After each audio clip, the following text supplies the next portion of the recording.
இன்றைக்கி துளசி செடி அப்படின்னா அதாவது இயற்கையாக முளைச்சது.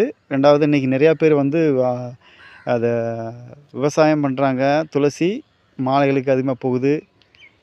அதை வந்து தண்ணி பாய்ச்சி அது விதைகளை போட்டு உரம் போட்டு கொண்டு வராங்க. ஆனால் உரமே இல்லாமல் இயற்கையாகவே தானாக முளைக்கக்கூடிய துளசி நல்ல வாசனை இருக்குது.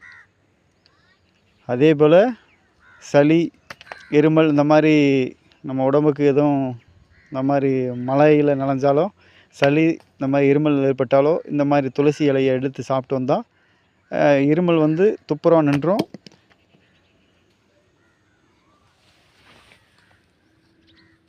இதுதான் நாட்டு ரக துளசி.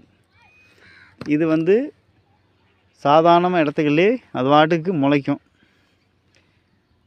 இதோட வாசனை அதிகமாக இருக்கும். 2வது இதோடைய குண அதிசயங்கள் வந்து அதிகமாகவே இருக்கும். குணங்கள், மருத்துவ குணங்கள் அதிகமாக இருக்கும். இதோட காரத்தன்மை அதிகமாக இருக்கும், வாசனை அதிகமாக இருக்கும்.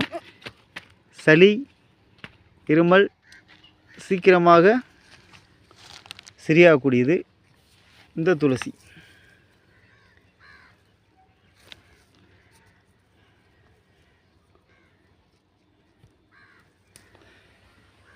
இப்படி குழந்தைகளுக்கு ஒரே ஒரு இலை பிடுங்கி ஒரு குழந்தைகளுக்கு 2 வயசு 3 வயசு குழந்தைகளுக்கு கொடுக்கலாம்.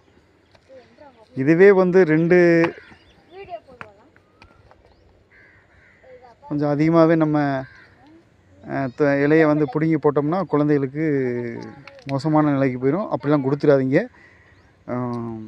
ஒரு இலை பயன்படுத்தலாம் 2 வயசு குழந்தைகளுக்கு.